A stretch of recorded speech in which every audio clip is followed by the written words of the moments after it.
Chloro Lucifer is a 26-year-old calm, handsome young man coming across as intelligent and charismatic. He seems to be a born leader and able to hold the spider troop together despite the volatile personalities of its members. While he is a very capable strategist, Chrollo is also very confident in his own fighting abilities as well as in those of the other members of the spider.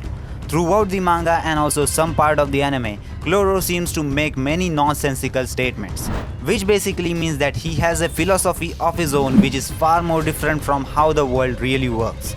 なぜ自分たちと関わりのない人間を殺せるの？なぜだろうな。関係ないからじゃないか。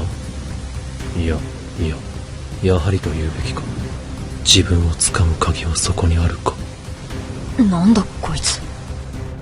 It might not be of any sense for the first time, but if you look deep down into his character, history, fights, and his dialogues, then we might be able to find some clues about how his philosophy exactly works.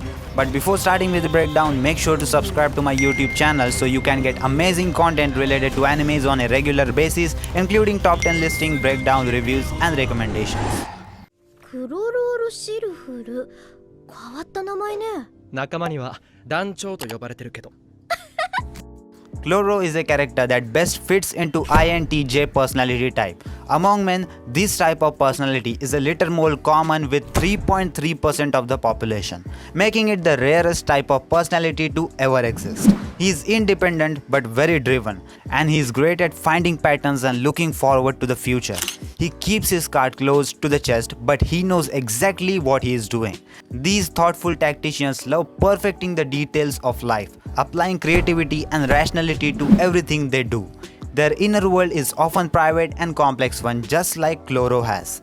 I have heard people saying that he is just some thief who wants to earn money and some valuable things, and he is not really a main antagonist. Yeah, he might not be main antagonist of the story, but you know what? Hunter x Hunter is too far from getting finished. You can't just predict anything with the given circumstances, and of course, he is not just any random thief. He is unflinching and unshakable. He is also an observer of the human nature. Gon's hostility towards the troop led Chrollo to reflect upon the nature of himself and his actions too. I believe that Chrollo has a philosophy that says things are destined to be the way they are, so you should just accept them. I also believe it's meant to be the key aspect of Chrollo's design and plays an integral role of his development. Okay, so few points which I'm gonna talk about after this contain some manga spoilers, so be aware guys. During his death match against Hisoka, Chrollo reveals that he views humans just being as a puppet. And also during this same fight, Chrollo knew that he was going to win this fight for 100%, which would result in the death of Hisoka. So at this point in time, he thought of testing the philosophy of his own on Hisoka. So he just asked Hisoka if he really wanted to fight or just stop right here, even though he knew that Hisoka wanted to fight him from a long time.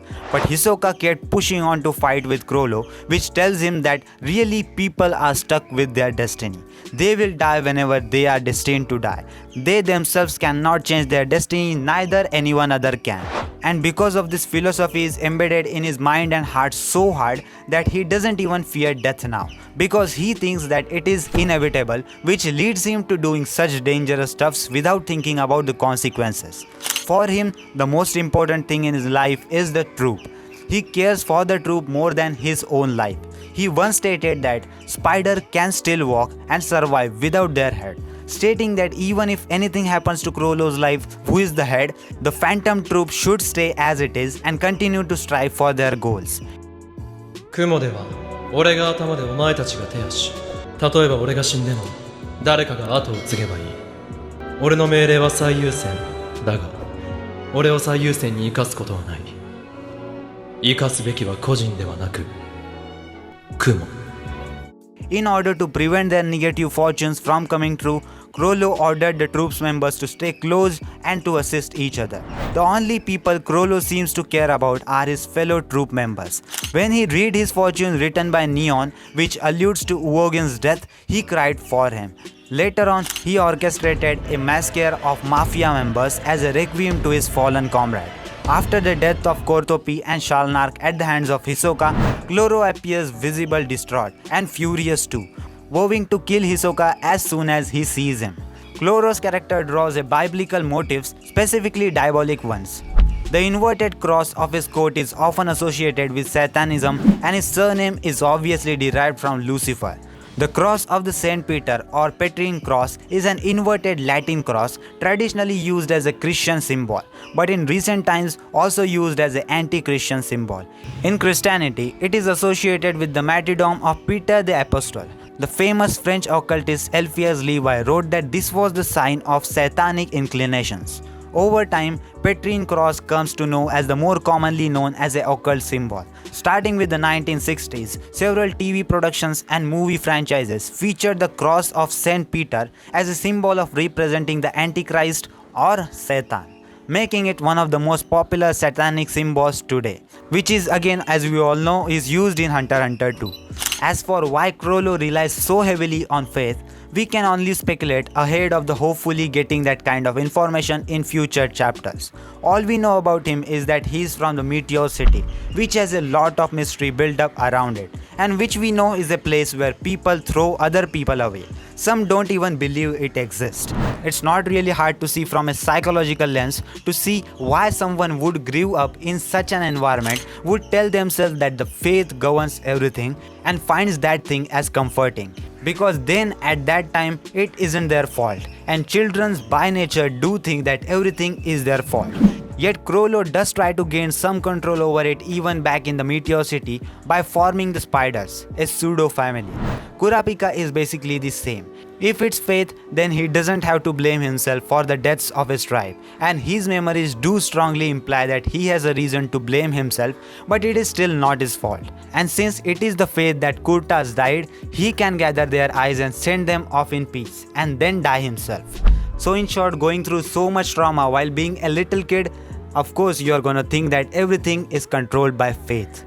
We see this theme of trying to overcome the inevitable arises again after Crollo vs Hisoka fight, when Crollo is interacting with Neon and lovely Ghostwriter. I believe Crollo sought Neon out specifically because of her ability to tell the future, because Crollo wants the information about where he is destined to go. He himself admits to not understanding who he is, and I think the larger question at work here is, what is his greater purpose in life? Of course, it's not just about the stealing some particular things and just growing the Phantom Troop more powerful. That's why Crollo sought Neon out, and he wanted to understand where he is going in life, on this earth and the beyond. The conversation between Neon and Crollo is very poignant, and I think telling about the Crollo's motivations too. He was genuinely curious about Neon's ability and her thoughts about the afterlife too. That's why he targeted Neon to come to conclusion about his own destiny, not just because he likes stealing things. Crollo is truly one of the greatest characters of all time, or we can say one of the greatest antagonists of all time. With being powerful and badass, he has a certain air of mystery around him, which makes this character much more enjoyable.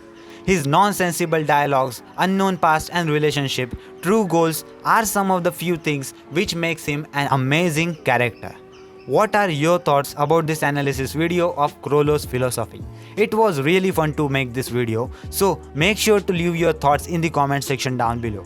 And if you enjoyed this video, then please subscribe to my YouTube channel, because I post daily anime content about top 10 top 5 listings, anime reviews, recommendations, news, theories, and all sorts of anime content on daily basis. So if you enjoyed, please subscribe, and that was it, and I will see you in the next one. Sayonara.